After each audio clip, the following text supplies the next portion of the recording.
Hi guys, and welcome to the show. Before this video starts, we need to answer one question that has baffled everybody.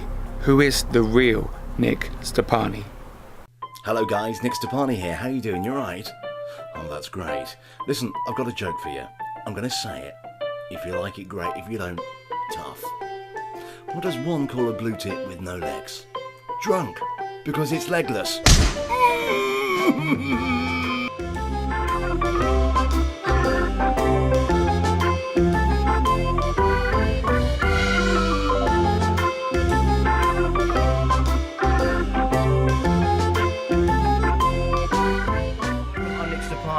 And I'm here in Toaster in Northamptonshire, where we're shooting Barney, our short film.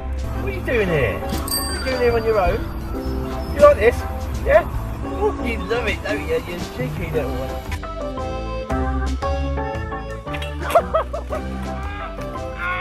We're at base, and I'm outside Barney's dressing room. He's arrived. I'm just going to go and introduce myself to him.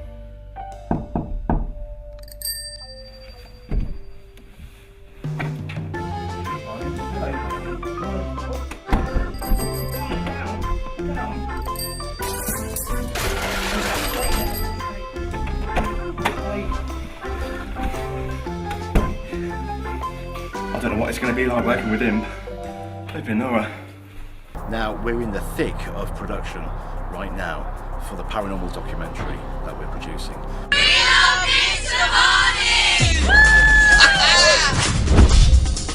I do hope you enjoy it. Well, hi guys, and welcome to a very special Halloween podcast with the very, very scary Nick Stoppani. Is that me? Oh, here he is. Hi guys. Hello Nick. How you doing? How are you? Alright. Thank you very much for agreeing to do this video and to share some of your life with us. It's a pleasure. It's a pleasure. Cool. Right, so obviously we put the message out on social media, Facebook, Twitter, asking for questions for your very eccentric self. Right. And we've had a few responses. So are you alright to go for it? Go so for some it. of these are from myself. Yep. And some are from friends and strangers. Is that right? Stalkers? Stalkers maybe? Check your DMs later. But first of all, this is from me. Yep. What do you like best about Halloween? Halloween is, for me, personally, a good laugh. Yeah. It's a giggle, Mickey.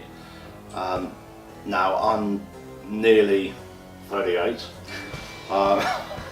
And I've got a daughter, she's 3 years old, and last year, to see the excitement on her face was just... What was the excitement from? Was it the candy or sweets, as we say in Well, England? yeah, absolutely, yeah, the candy and sweets, which I limited, I have to say, you know. Going to teeth full being a responsible parent. Of course, of course. But just to see her get so excited with dressing up and, you know, the face paint, I mean, she was a cat. Oh, yeah. She was a cat. She was a witch's cat. Yeah. But her brothers and the whole family got involved, and it was absolutely, for me as a parent, it was wonderful to see. See, this is a bit mixed for myself, because when I was younger, I didn't agree with trick-or-treating, but now I do take my kids out. What's your view of that? Do you take your daughter trick-or-treating? I did last year, yeah. I did, and I think, you see, growing up, I grew up in a tiny little hamlet in South Northamptonshire, and there was one particular woman in the village. You could not knock, and it was public knowledge throughout the village. She does not like anything Halloween. I, as a kid, I thought, well, no, why? You know, let's go and knock on it. I didn't knock at it. But what I'm saying is, growing up and being responsible and having a heart, I suppose, you've got to understand that not everybody is into Halloween. For whatever reason, maybe it's a religious reason, maybe it's a personal reason. But yeah, to answer your question, I do take my daughter trick-or-treating, and I think the way you do it is only knock on houses with decorations out there. Exactly. Because it's almost like, you know, come into a house, welcome. Yeah, if they put stuff in their garden or their windows that you can see, it means they're in the Halloween spirit. Absolutely. And so, yeah, they were basically agreeing, you can knock at my door. Yeah. And I think that's very important. Anybody out there that wants to go trick-or-treating, all right, respect the neighbourhood. Because it's an important message. Oh yeah, definitely. Got to be respectful to people you're trying to get sweets from. Right, this is another question for me. What was your favourite TV show you ever worked on? Favourite TV show I've worked on? Gosh. Yeah, because if you guys didn't know, Nick's worked in the TV industry for quite a while now. Various shows, I mean. Yeah. I mean, so what was your favourite? The one that stands out to me the most, Dogging Tales. It was wonderful. And I was a location scout on that. And of course I'm joking. No. I was drinking my drink thinking, did he just say that? Did he really just say that? And I'm like, okay. No. Be calm. Are you talking TV? Are you talking theatre? What are you talking? What is your favourite? What, the most enjoyable show I've ever worked on? What's your favourite TV show you worked on? Oh my, TV show I've worked on? Yeah, TV, okay. not theatre. It could be the smallest show, the most rather than fun. the big famous show, but what was more well, it is your favourite It is the most trashiest, the most small show. It was Madbid. It was a shopping. And it was so fun, we had a blast. Yeah. Live TV for 8 hours a day. And I was just standing there in a tiny little studio, green screen. Yeah. And you're selling random literally, stuff. there was the camera there, the auto cue in front of me, and director in my ear. And we had such a giggle. We had really had a good time. That's good. I suppose it just shows that people can work on these famous shows and big international shows, but they're not always the most enjoyable to work on. No, I mean, there's one particular show which I'm sure you were aware of, Loose Women. Yeah. I did warm up on that, and I've said it publicly, and I'm going to say it again. I would have, regardless if you like this woman or not, Kim Woodburn, who from How Clean Is Your House? Because she, you know, there's a woman that no matter what she does, there's an argument at some point. Whether it's an interview or whether it's a reality show, there's something controversial there. Well, I didn't really see her until on Celebrity Big Brother last year, and she was just gunning for everybody. Any excuse to have a row, she would do it. But I've never met her, obviously. No, I mean, it was when I worked on Loose Women, Mickey. It was like in the morning, you know, Colleen was like, "Hi, how you doing? You right?" Come off air, totally blank it. Totally. I don't care. What, Colleen Nolan? Yeah. It's Janet Street Porter. She's another one. Stood in the wings, held a script because they do a link. What they did when I did it, a link over to This Morning at 12 o'clock. Okay. And Janet was there, and with Donny Osmond. I think it was Donny Osmond on that show. But anyway, she said, "What the effing hell am I doing here? I'm not even effing talking." Screwed the script up and it skimmed my nose like that. Janet, like that. But yeah, it's the way I look at it, Mickey, is I have a laugh with what I do. Yeah. You know, fair enough. I don't know what the lead up to Janet's outburst there. You know, who knows? But it could have been something else that made it that way. well, that's right. Yeah. I mean, she comes on stage in a half, but that's almost her image in a way. Yeah. Really tough skin. Argumentative. Yeah. But no, good luck to him. Yeah. Right. So the next question is from Vicky Grant. Hi, Vicky. What is the weirdest thing you've ever seen in somebody's house? Weirdest thing I've ever seen in somebody's house. What? I think this is a reference. Is this a paranormal thing or is it a... Because this is, you do obviously Haunted Homes UK. Obviously I presume that's a reference to that show. Who knows? Got no idea. But you need to answer it. What is the weirdest thing I've seen in somebody's house? Could be some random ornament maybe in someone's house somewhere. Well, I don't know. A lady had she loved gargoyles. She had them outside her house, she had them inside her house. That's pretty cool. So yeah, cool, but I thought it was weird. But I mean, the ugly things they were, Mickey. I mean, you'd probably find them quite attractive. I do like weird stuff like that, yeah. Personally, but you know. No, it was, I mean, she collected a few. And I thought, okay. But in terms of if you want to go down the paranormal route, the weirdest thing in somebody's house, in fact, it's a good friend of mine, Gaynor, who lives in Leicester. Yeah. And I'm sure Vicky knows. We've actually got a question from Gaynor. I'm afraid coming up, yeah. Interesting. Hi, Gaynor. Welcome to the show. Hope by the time this comes out, you're not banned on Facebook.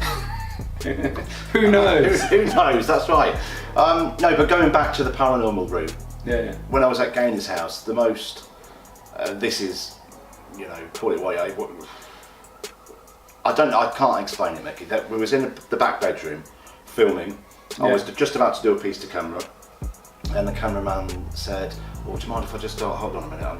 My back's burning up." Yeah. I said, "Okay." But anyway, had a little bit of a rest. We did the take, then we all went downstairs, and he said, "Do you know what? My back is really, really burning." Yeah. Took up his top, and what I can only describe as an insect leg sticking out his back. Red raw. Yeah. Insect, like an actual part of an insect. Like a claw type thing, it was. Right? We pulled this out and we kept it. It's at Gaynor's house somewhere, it's all shriveled up now. But that was, gosh. In a matchbox. That was about 5 years ago, Mickey. But that's to see that in. It's normally scratches, isn't it? Yeah, absolutely. I mean, the other day, Gaynor had somebody at the house, and 10 minutes into that bedroom, 3 scratches. Yeah, we'll have to take you there one day. Definitely. I'd like to experience that place. Leave it with me, I'll make it so. That's good. Have you ever worked with someone that you wouldn't work with again? I've worked with a few people that I just do not wish to say. I wish them good luck, I wish them all the best, but in terms of a working relationship, I don't think you can work with anyone. I just don't, from my own experience. I'm mentioning no names, of course. But yeah, there are a few people. I mean, one particular person was a very close friend of mine for a number of years. Yeah. I was going for a really, really tough time. This is when I was living in Milton Keynes, and this particular person hid in the bush, called the police. I got arrested, and took photos of me Getting arrested, posted it all over social media. I had massive evidence of what these guys were doing to me. That's Gave very it to the police. creepy. Give it to the police. What do they do? No, I don't want to see that. Absolutely. I mean, it was one of the lowest points in my life. But yeah, to answer the question, there's a few. Wow. Right, so we've got a question from Spiritual Being on Twitter. Would you ever fake paranormal evidence for a TV show? Yes or no, and why? No brainer on that one. Absolutely not. Because I just don't think it will get you anywhere, because eventually you're going to get found out. Okay. No matter if it's 2 weeks down the line, 3 weeks, 3 years down the line, 5 years down the line. We're all in this for one reason. Well, some are. Well, yeah, absolutely. But for me, it's seeking the truth, Mickey. And when I first experienced my very first ever paranormal, I say this to people. They ask me this, well, tell us about your first. Maybe that's a question I don't know, but I'm going to tell it now. Who knows? When was your first paranormal experience? And it was. I always say. It was when I was working at the Royal Theatre in Northampton during pantomime. Oh yeah.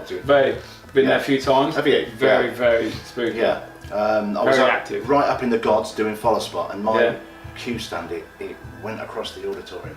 This was during a show. Yeah. And from that moment on, I was hooked. But having said that, I thought about this the other day actually. I remember, I was at primary school, so probably 4 or 5. I remember my elder brother having mates round at my at home when we all used to live at my parents' house. Back in those days, we had a massive round table, and I never forget them doing the Ouija board. Big Ouija board, yeah. Yeah, I watched it. Didn't know what was going on. The glass, little tumbler like that, and I swear on my life, right? I saw what I could only describe as like this glowworm type thing. Yeah. Joking around, like Casper the Ghost type thing. Yeah. In the glass. So that really, for me, was my first experience back as a child. Another question: has there ever been something that you've seen whilst on a TV set that has shocked you? Good or bad? I presume that could be taken. not on a TV set, but I was obviously like behind the scenes. Yeah. The things that people don't see on a day-to-day basis on the TV show. Yeah. Well, I worked on a BBC series called Doctors. Oh yeah. Which is on in the daytime. Yeah, I used to watch that. Years ago, 15 years ago or so. And one of the principal actors, who also played a vet in a different series, I shan't mention the name, but you'll probably guess who it is. Okay. Went into the toilet, in the BBC in Birmingham. He had a cigar, having a wee. What did he do? No, he did not wash his hands, and I thought, flipping heck, not good. Yeah? Well, then people be shaking hands here. Could have pee on them? Always wash your hands. Don't be disgusting. And he played a doctor, for goodness sake. Oh, that's just totally out of order, that is. That's the BBC for you. Don't quote that. Here's a question from Gaynor at the Exorcist house. Yay, Gaynor! Do you think people attract certain types of activity through their lifestyle? Yes, I do. Okay. I really do that. I mean, I've been to houses where there are so much clutter and so much like negativity within the family and the people that live in the house, and I think that breeds. Oh yeah, it breeds it. I really do. And then there was another girl in Northamptonshire actually. Her house it's like a show house. Yeah. You know, her house is immaculate. Always clean, tidy, no mess. Yeah. And she still had negativity going on. But my point is, if the surroundings you live in and you got clutter everywhere, it's not going to help the situation. No. So I hope that answers the question. I'm sure it does. What do you think? Let us know in the comments. Did that make sense? Who knows? No one knows. But only you know, and only you can answer that. And who was it? Gaynor. Hi Gaynor, lots of love. Yeah, great question. You confused him. Not for the first time. Next question from our good friend Carl. How did you get into TV work, and was it something you always wanted to do, or did you just fall into it? TV work. I wanted to be an actor. Right. When I was growing up. I remember my dad making me a puppet show. I used to. Oh wow. Take it into Punch school. and Judy. Yeah, that's right. And obviously, I play the piano, and in assemblies, I used to sit there on the school piano when the students come into the assembly, and when they left, and we did puppet shows and all sorts of stuff. But it was when I did several short films and independent feature films. Yeah. And we had in them days. I suppose they still have 2 units now. We had a unit filming the main production and another unit filming behind the scenes stuff. Okay. And I used to mess about and present, and I didn't want to be a presenter, but it was them. It was the guys on set that said, Nick, why don't you give that a go? You're right, this might be something in that. Yeah. And I thought, okay, well, didn't really pursue it. No. And it was a friend of mine, talking about the friend that was in the bushes. The bush friend. The bush friend. He got me in touch with one of his colleagues at the studio. Right. And I got my first live TV show. So it was sort of like an accident then. Obviously someone way, else realising, oh, you're quite good at that, why don't you try it? Yeah. Rather than you wanting all your life when you're growing up, I want to do this is what I want to do. No, that's it. I mean, I didn't set out to be a presenter. I didn't set out to be. I knew I've always had a great love for broadcasting and theatre and just performance. I absolutely adore it. But no, I didn't set out to be a presenter. It just, like you said, it was a bit of an accident, I suppose. Yeah. Right, let's go for another one from Carl. He's got 5. He's a greedy one, isn't he? He is, isn't he? What is the one thing that most people don't know about you? The one thing that most people don't. Say that again. What happened there? That's staying in, by the way. Let's have been cut out. Okay. This is live. It's raw. Keep it real. It is what it is. No, the one thing, and flipping heck, I was, for the first hour of my life, I wasn't known as Nicholas. I wasn't known as Nick. I was known, and I was called Douglas. That's, yeah. Really? Yeah, so my brother came along, and you're not calling him that. So he said, well, my mum said, well, what should we call Nick? So I'm now Nick Douglas Stoppani. Oh wow. So, yeah, that's a bit of a There you go, guys. Didn't know that, did you? Right, we have a question. My cup is actually dripping from somewhere. Nice. It must do it. It is. I've got a puddle. Good health, And, you know, yeah, happy Halloween. Happy Halloween. And to you, lovely people, as well. Right, this is the question from Shelley Hart. What's the best location you have ever investigated? That's obviously paranormal. Yeah, hi Shelley. The one that stands out to me has always been the ancient ram in Gloucestershire, Yeah. Wootton Under Edge, and wasn't major activity going on. No. But then on the other hand, what I'm about to tell you is I can't explain it. Right. And there was no cameras there. You know, we were just literally doing a walk around. That's always the way. No Typical. cameras, loads of activity. Yeah. Bigger table than this. There was like a. Have you been to the witch's room? Yes. Yeah. The wooden table. Top of stairs. That's yeah. right. Yeah. There was just me and this lady called Tracy, and we both looked at the table. Just all of a sudden, this flame come out of the table, the middle of the centre of the table, Mickey. No way. Flame. I swear on my life, a flame like that. Literally 1, 2, 3, and back down. From where? Like from the actual Into wood? the centre of the table, Mickey. So there's no lighter there, no candle? Nothing. Absolutely nothing. And I knew I didn't imagine it. Tracy knew she didn't imagine it because both at the same time, oh my gosh, look at that. Wow. That's some activity you definitely want to catch on camera. But isn't it weird, of all places we were in the witch's room. You're trying to light a cauldron. But even now, I mean, I'm... Something you can't explain. You think about how you try and look at it logically. How could that be possible? How can flames come out of wood when there's no source of the fire? Was the flame actually there? Obviously if I put my finger in it, I'd know. But it happened in a flash. So then again, it's not only you seeing it, someone else seeing it. She saw it. We both saw it together. Yeah, it's unbelievable. You're either both high on weed or something, or no, no, certainly not. More likely you're sitting in the dark room, tired. Oh, there's a big flame. Well, it was before. It was in the daytime. It was in the daytime. It wasn't like a during the night investigation. No. We'd only been at the location probably 40 minutes to an hour. Oh wow. Crew setting up. We were just having a wander around, having a nose around. Getting used to the rooms. Yeah, that's right. And I think it was my second time at the location.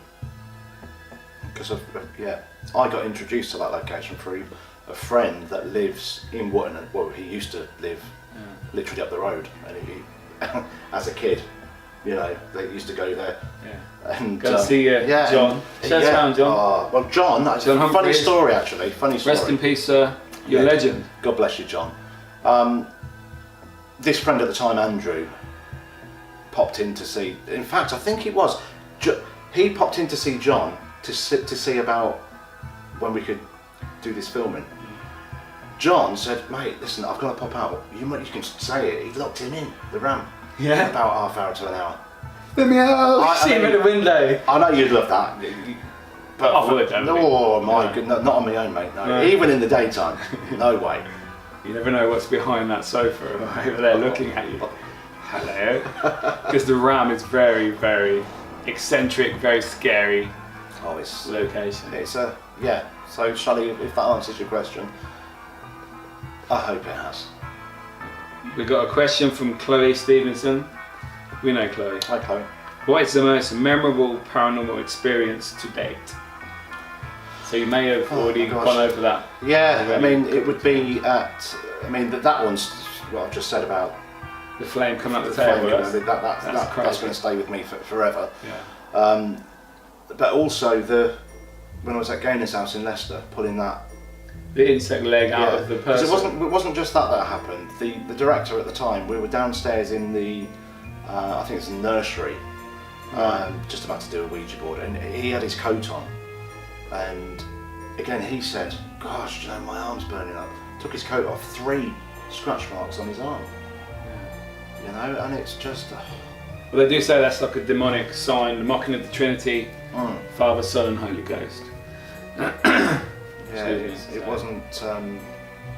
Luckily, I've not at that location. I say luckily, I'm always honoured to. I am personally honoured to be touched by. If anything happens, Mickey, I think, you know, wow. No matter how small it is, how big it is, I just think what a privilege to have experienced that firsthand. And I think that's when people ask me, "Oh, can you comment on this photo? Can you comment on this?" I can, but it really means nothing because I wasn't there. Exactly. You need to know the person. You need to be there in the moment, and you can't just judge from a picture. I don't think. No. It's like that story about the flame. Yeah. To you and to people watching at home, that's just a very elaborate story. But for me, for you, it was like, real. Wow, that is just it was mind blowing how that happened. Yeah. I just love it. It's fascinating. Yeah. I really do. Another question from Carl. Hi, Carl. Hi, Carl. Hope you're well. What in your mind was your biggest break? Probably not leg break. Probably means like your TV career. I would gotta say, the first ever live television show I did. Yeah. And what was that? It was an interactive show on Sky. Right. Literally 8 hours sat on a sofa in a studio, interviewing and directing viewers to a particular website. Yeah. People said to me, my friends, I said, "Wow, you're lucky." I said, "Mate, you want to try and do this?" I can imagine 8 hours. That must have been very stressful. We had a laugh, you know. No matter what I do, I always have a giggle and a laugh because that's what I do. Yeah. But it wasn't easy, Mickey. I can imagine. You're always thinking, "Oh, am I saying that right? Have I done this bit right?" And I suppose you've got people in your ear, earpiece in. You've got certain timings that you need to stick to. I mean, back in them days, we had a play out of. We did, I don't know, say it was like 20 minutes, and then it went into a commercial. Yeah. Those commercials, you couldn't just put them in anywhere. They were set at certain times. They had to be there. Yeah. And luckily, we had a clock. It was luxury. We have a clock. We had a clock, and it was counting down right, just below the camera, below the lens, and it was wonderful. But for me personally, that was such superb grounding. I think if you can do that for 8 hours, and complete it successfully with no big mess ups, and we're talking 7 days a week as well. Was it? Yeah. Oh wow! Yeah. I thought it was just a one-off. No. It was 7 days a week. Oh wow! You must have been like wide in your head. Yeah. At that time. I mean, I was going through again. I went through a particular rough moment of my life, as we all go through these sort of things. Yeah. And I remember just about to go on air at, I think it was 9 o'clock in the morning back then. My eyes all puffy because I've been crying, and the girls, because we were next to Babe Station. Oh yes. Yeah. Oh mate, the site's like. Morning, ladies. But they used to come in and powder, full body powder. No, they powdered the eyes up. Come on. But do you know what? I don't regret anything, Mickey. It was wonderful. Yeah. It really was great fun. Dude, that's just dripping from somewhere. I don't know how it's dripping. It's alright, a bit of wetness. You've done that question, haven't you? What's that in there? Water. No, you got a bit of a. Put your finger in it now. It's a prop in it. A bit of fingernail. You need coat And the last question from Carl. God, he's greedy, isn't he? When it comes to your passion for the paranormal, what was your first trigger to ignite your passion? Well, I mentioned this earlier, Mickey. It was when I was working at the Royal Theatre in Northampton, and my cue stand. I had a cue stand with all my cues on, obviously, for follow spot.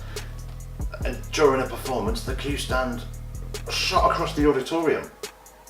And I was 18, 19. I'm not hands up. I cried. So the other people that were, I take it there's people on stage, was there? The show was on. Oh, the show was on. So it was on, probably fully in effect. It was a packed house.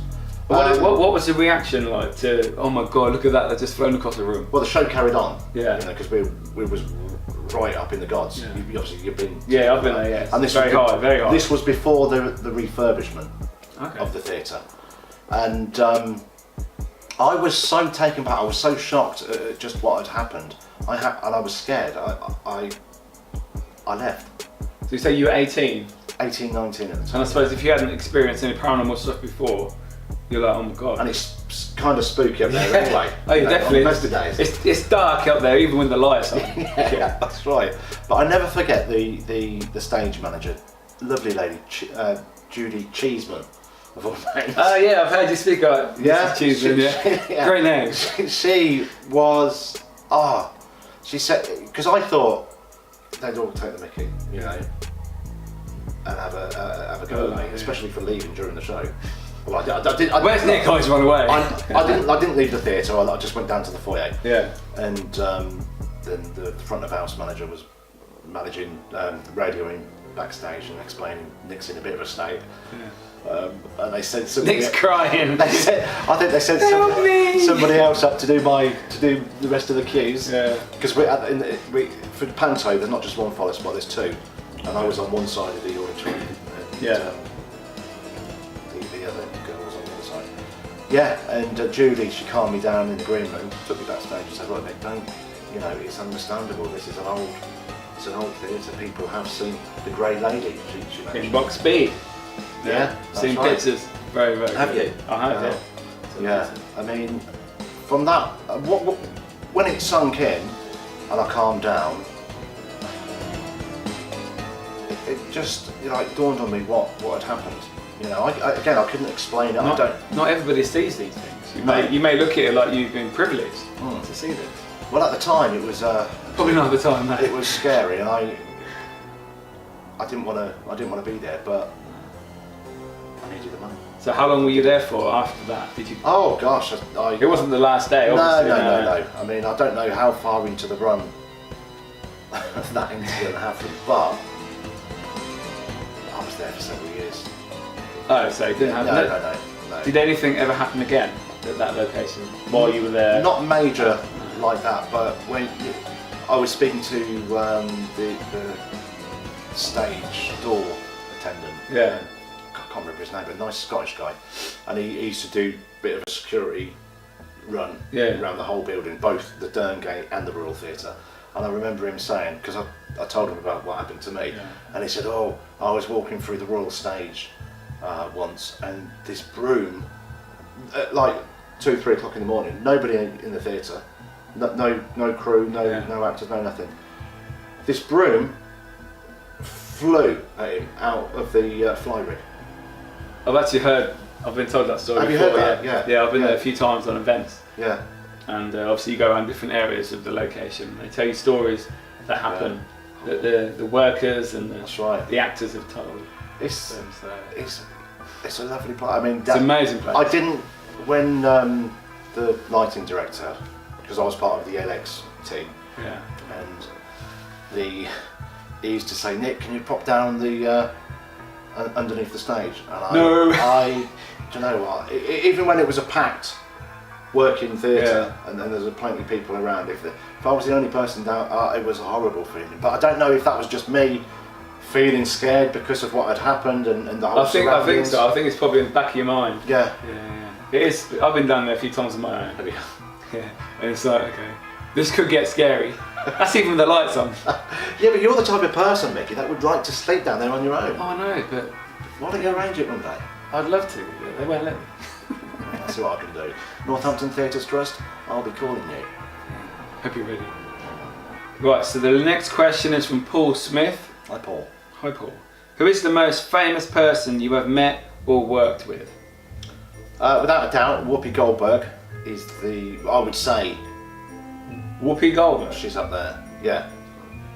Only for a brief moment at the London studios. Oh, wow. What were you there for? Why was she there? I was there doing a particular show. And she was a guest on the show. Oh, okay. You don't want to talk about that show? No. It's a named show. No, but do you know what? She She was wonderful. Was she nice? Yeah, small. Is she? Yeah. Did she have a nun outfit on? Oh, wouldn't that be cool? Sister Act. Yeah. I will follow you. No, she was wonderful. Absolutely wonderful. But the thing is, what I say to people is, it doesn't matter who these people are, because the way I look at it, and I'm friends with some very well-known people, and they don't mix with showbiz people.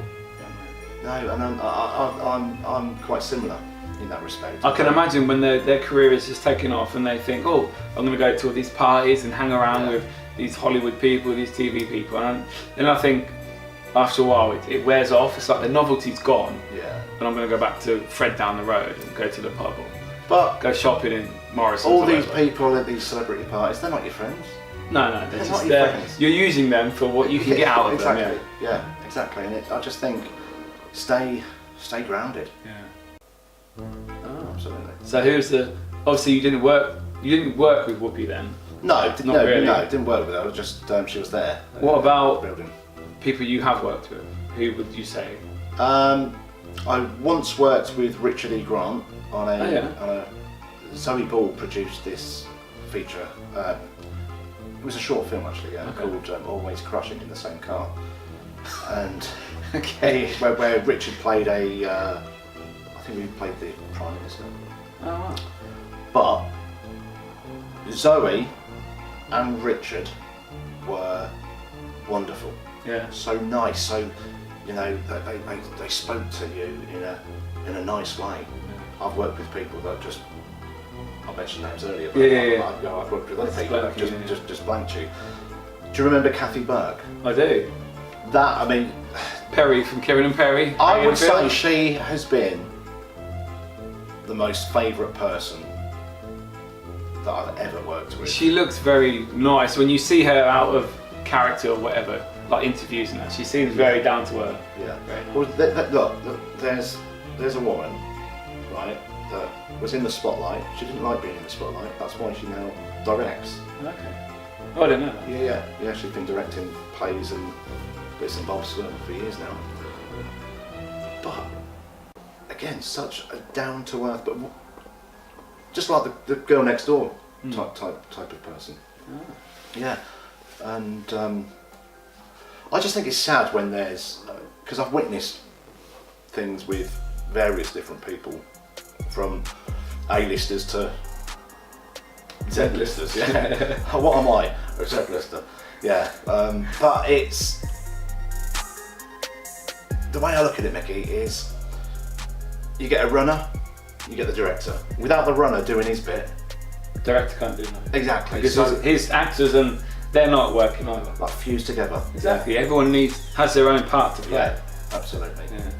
Yeah. And that not just within TV, theatre. That's business, anything. Every workplace. Yeah. Absolutely. The little people at the bottom, if they don't do their job, the top people suffer. Yeah, that's right. So I just think we should all step back and think of each other as a family. Yeah. Really. Have you ever seen a diva fit? Like someone, God, give me that. What are you doing? Like during filming or behind the scenes. Yeah, I have. Not your story, it's from yourself. Yeah. I tell you, no, this is a funny story actually about myself. Okay. Right, let's just start with this one because it just reminds me. Right, get the coffee on, sit down. Yeah, I tell you what, just make yourself at home, relax. Ladies, roll down your ties and enjoy this. This is gospel truth. The early stages of my career, I was overcome with nerves. Right. And I don't know where those nerves stemmed from, but it sounds disgusting. But before any live work, I used to be sick. I had to be sick. Any theatre, TV, whatever it was. Yeah. It was. I got myself into a state. Worked up, worrying. But my, I remember speaking to my performing arts tutor. I got back in touch with him, and he said, "Look, Nick, who's Anthony Hopkins?" He said, "Did you know Anthony Hopkins was the same?" Yeah. Silence of the Lambs. Had to be sick. I think I would be if it was a cannibal. But yeah, it was anyway. I don't get me wrong. I still get nervous now, and I think it's good to be a little nervous. If you're not nervous, you're not on your game. Because you're like relaxed, calm. You know, okay. Yeah. But you need to be at the way, so you're alert, you're ready. That's right. I think. What was the question? No idea. I forgot. Diva fits. Diva fits. Yeah. Yeah. No, this was it. Yeah, I talking about the short films and feature films I did years ago. Yeah. The only thing that would calm me down was Smints. The little white sweets, right? Yeah. I used to get through no end of them. Not the best thing, I have to say. Always on the toilet. That's sugar. But we were filming a feature, and the director, I said, mate, you know, can you make sure you get the Smints? He didn't get them. I got in a right job. Yeah. Yeah. Do you know who I am? I cannot continue. It was like 5 o'clock in the morning. We were about to film for 12, 13 hours. Oh wow. It's a long day. I was expecting Miss Mints, they weren't there. I was getting myself worked up even further because of the type of scene that I was just about to do. And I thought, this is not good. But anyway, I got Miss Mints, all good in there. You put the gun away, yes, called off the boys. Put it somewhere warm. But have I seen any, I've seen a few Diva, some well-known Diva strops. For example, I mentioned it earlier, didn't I? Janet Crawler. Would you call that a Diva strop? I'm not saying. I'm not in the scene, so yeah. Forget it. In a way, yeah. Have you ever had one? Diva strop? Myself? Yeah. I don't really do much TV work. I've only done one lock, so. Did you have a Diva strop at the Haunted Hotel? Hotel? Oh, it's getting. Ask Miki now. I don't think I did. We got food when we wanted, drinks. The only thing that was a bit annoying on Halloween night. This was like a big finale to the show. Yeah. I'm losing my voice, and obviously we had some drinks ready for like when the show was finished in our like room we had. And where we all hung out waiting for our scenes and after rehearsals and that. And basically the production team was so worried that we were going to ruin Halloween night. Or I presume, that's what I would think anyway. Yeah. That they come in and took everything, all our alcohol. We hadn't even touched it. It was like after, we got there like lunchtime in the daytime and we'd have a couple of run-throughs, positioning what was going to happen during the night. Because obviously it started at 9 p.m. And yeah, they took everything away like 2 o'clock in the afternoon. It's like we haven't even touched it. just to be safe. It was. And it's like, well, we did. No, I think that's right. And that wasn't just me. Everybody. I mean, we didn't have a lot. We had like I don't know, a couple of bottles of something, a bit of wine, you know, just to take the nerves off. But we didn't drink throughout the show anyway, so it was just a bit strange why that night.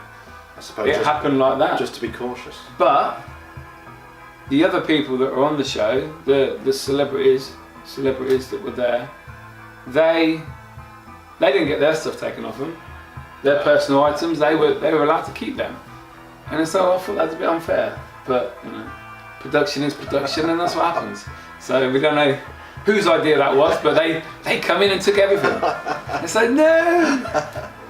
Yeah. Nice. I can understand if we were drunk and falling over and it's like, hey, you got like 6 hours till the show, you sober up, yeah. But we were perfectly fine, we had nothing. Right. But yeah. Oh, wonderful. Yeah. So, I like it. No, thank you for that. Thank you. Thank you for your question. The last questions are from Lee Brown. Hello Lee. If you had to pick one paranormal investigator who you know or you don't know, who is it that inspires you? Like basically, it doesn't have to. Either you know that person or... Doesn't matter if I know them or not. Or not, no. So who inspires you to go further in the paranormal, I suppose, that question? It would be wrong for me not even to mention UK Haunted, Alex and Miki and Eamon. Because just seeing you, the way you have progressed, Miki, it's been wonderful. What, from cemetery to TV? Yeah. And then from there to here. Yeah. It's a Nick's living room. Welcome. Welcome to the show. Yeah, this is normal. I didn't bring these, like Robert and the plague mask and the clowns and the nun and all the other bag of tricks that's over there. What's this, a nun? There's a little nun that goes, found that in your bedroom, Nick. Yes, I don't know what that's about. It's beautiful. No, I've got to say, it would be wrong for me not to mention UK Anointed. But Thank you. I've worked and I've been involved in many events over the years. I think it's within the paranormal. It's the people that are getting out there every week or whenever they can. Yeah. That's the true people. People that are committed and they continue to do it, rather than doing it for, say, like a week, a couple of weeks, a year. That's right, yeah. And then like, I can't be bothered anymore. I'm not getting what I want out of this, so I'll stop. It's like me, Mickey. I mean, I was involved for 10 years within the paranormal, and then I decided to take A leave about it. a couple of years out. Yeah. And it was only, I'd say, 6 months ago, 7. Yeah, you contacted me, didn't you? Contacted So me. can I ring you? Yeah. About an Because idea of the show. something was just saying to me, and I would, do you know what? I was umming and ahhing whether to call Send you me or that not. message, yeah. But do you know what? You do it. And I think to myself, what You never an know what amazing. can happen. And this is it. You don't know what's around the corner, and it is about the people you work with. Because I've worked with some great people. I've worked with people that, as I said earlier, I don't want to work with. I don't want to set eyes on them again. Yeah. I don't. I don't know. It's you just do what you can and do what is in your heart. Just a little side note. Me and Nick never met until this year. Actually, to say hello anyway. He only lives like 20 minutes away. But yeah, and I try not to talk to him. But back in the day, I think it was like 2009, 2008, something like that. Yeah. I was in a different team. UK Haunted weren't there at the time, and we had a residency at this particular pub in Northampton, the Old Black Lion. Very haunted cellar, very active location. My team were there all the time, and then Nick and his friend kept trying to nudge their way in, and I saw Nothing to do with me. I saw him once across the room of the bar, and I think that's the only time I ever saw you. Did you say hello? Did you speak? No, We we didn't. I think we were leaving, Right. and we saw you and this particular person walk in the pub, and I'm like, oh, look at that.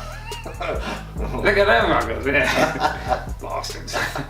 But yeah, I think that's, and then after that, I seen some of your bits you did online, and Yeah.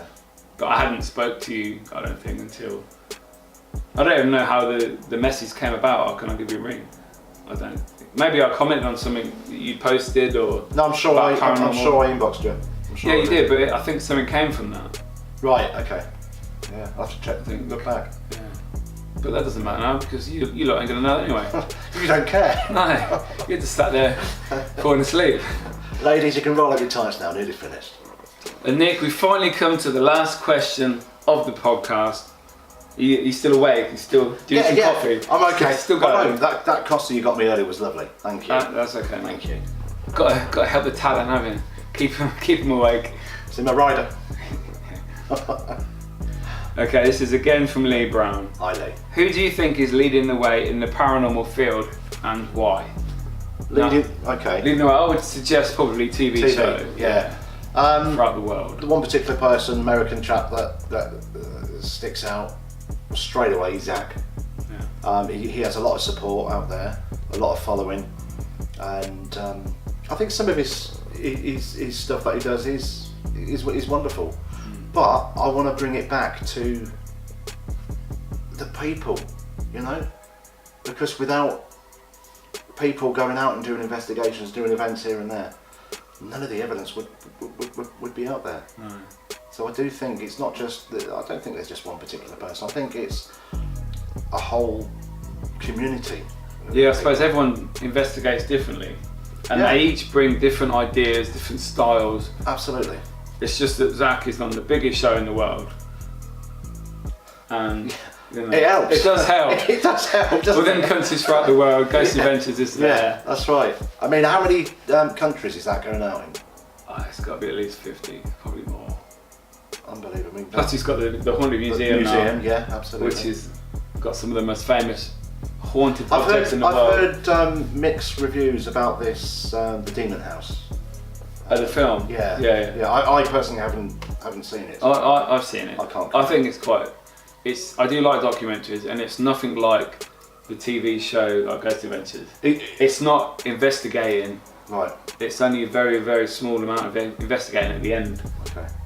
Most of it is like meeting people that have experienced the activity in the house, people that used to live there, people that know family members that have been there and been affected by it. So it's a totally different style. Yeah. And obviously that's had mixed reviews. Some people liked it, some people said, oh, we want to see investigating. There's no investigating in it, but it's not necessarily meant for that. Right. But they just assume that's what because Zach's doing it, yeah, and the rest of the guys are in it, but they think it's going to be like Ghost Adventures. Well, no, bringing it back to that question, I think the whole community, and I don't think everyone who is in the community is in it for the right reasons, as we touched on earlier on. I think a lot of people are in it for fame. Yeah. They think they can get fame from it, and that's why some people do fake their evidence. Yeah, I mean, I did an event at Alton Towers. Oh yeah. A few years back. In the castle area. It was the main house type thing. Okay. I've never actually been there for. Well, it's wonderful. An investigation. Wonderful location. Yeah. But there was I was there with. I've been there a few times, but this particular time was with a medium, and I'd worked with him I think once or twice before, but I knew just by looking and hearing and observing what he was doing that there's something wrong. It was a bit of a performance, Mickey, and it didn't seem true. No, I mean, how it should be. To me, I said, look, you know what I mean, I'm going to go off and explore somewhere else. I went to a different location in the building, but I just didn't want to be a part of that. And I think that's, rather than get into some sort of confrontation over it, let him get on with it. You know, I'm not responsible for somebody's actions. That's the way I look at it. If I was in charge, I probably would have said something, but it wasn't my own night. So, and you know what I'm like. I like to have a chat with people. I like to have a laugh. Yeah. So I went off. I went upstairs and did something else, so to speak. Woohoo! Anyway, Nick, I think we've come to the end. Thank you very much, guys, for all your questions that you sent in to me. I'm sure Nick enjoyed answering all them. Thank you. Yeah, absolutely. Got quite a few varied questions there, I think. Not just obviously paranormal based, because it is Halloween tomorrow. Yes. So, hope you're ready. Hope you've got your costumes. Write in the comments below what costumes you are going to be wearing if you're going to a Halloween party or trick-or-treating with your kids or your family. What do you reckon? Do you know what I'm going as? What? I'm going as a nun.